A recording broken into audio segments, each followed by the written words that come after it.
ஆறுன சாப்பாடுக்கு வெள்ளரிக்காய் மோர் குழம்பு.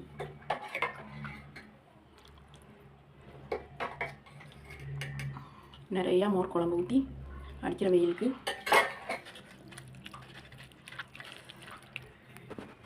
வெயிலுக்கு நிறையா மோர் குழம்பு ஊற்றி இப்படி சாப்பிட்டா சூப்பராக இருக்கும். செம்ம டேஸ்ட்டாக இருக்குது. சாப்பிட்டுட்டே இருக்கலாமான்னு தோணுது.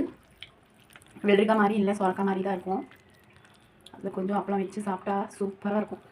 அடிக்கிற வெயிலுக்கு நீங்களும் இதே மாதிரி மோர் குழம்பு வச்சு சாப்பிடுங்க. செம்ம சூப்பராக இருக்குது. மோர் குழம்பு செய்கிறது எப்படின்னு பார்க்கலாமா?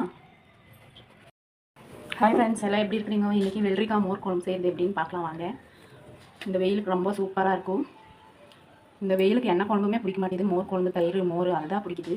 அதனால் இன்றைக்கி நம்ம வெள்ளரிக்காய் மோர் குழம்பு செய்கிறது எப்படின்னு பார்க்கலாம் வாங்க. ஒரு வெள்ளரிக்காய் கட் பண்ணி எடுத்துக்கிறேன். ஒரு தேங்காய் பீஸ் எடுத்து கட் பண்ணி வச்சுட்டுக்கிறேன். 3 பச்சை மிளகா, கொஞ்சம் கொத்தமல்லி, கொஞ்சம் கருவேப்பிலை, சீரகம், மிளகு, 10 நிமிஷத்துக்கு முன்னே 1 ஸ்பூன் அரிசி, 1 ஸ்பூன் துவரம்பருப்பு வச்சுருக்கிறேன். தயிர் நல்லா அடித்து மோர் மாதிரி பண்ணி வச்சுருக்கிறேன். வாங்க செய்கிறது எப்படின்னு பார்க்கலாம். இப்போ மோர் குழம்புக்கு இதெல்லாம் போட்டு அரைச்சிக்கலாம்.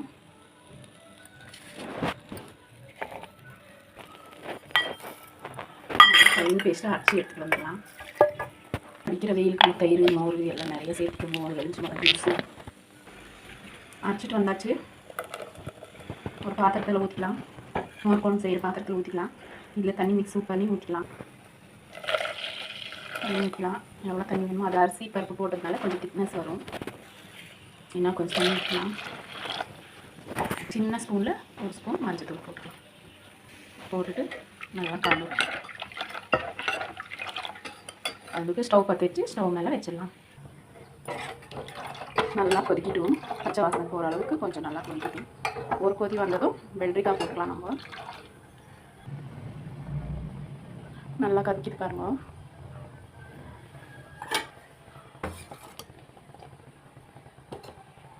இந்த மாதிரி கொதிக்கும் போது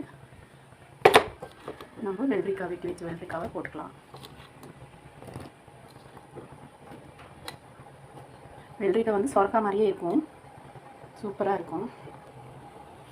தேவையான கல் உப்பு போட்டுக்கலாம். கொஞ்சம் நேரம் ஒரு 10 நிமிஷம் வேகட்டும்.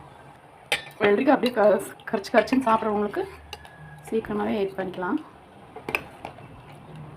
கொஞ்சம் வேகட்டும். இந்த அளவுக்கு வெள்ளரிக்காய் வெந்துடணும். தெரியுதுங்களா? கண்ணாடியாக தெரியுது. இப்போ நம்ம அரைச்சி வச்ச மோரை இதில் ஊற்றிக்கலாம். ஸ்டவ் லோ ஃப்ளேமில் பண்ணிவிட்டு மோர் ஊற்றிக்கணும்.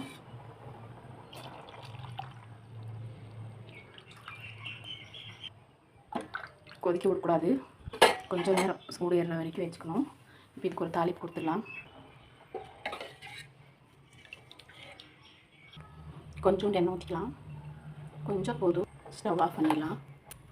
எண்ணெய் காஞ்சிட்டு கொஞ்சம் கடுகு போட்டுட்டு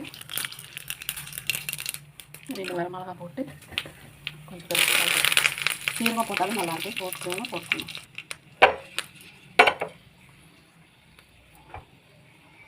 அப்படியே இதில் எடுத்து ஊற்றிட்டா மோர் குழம்பு.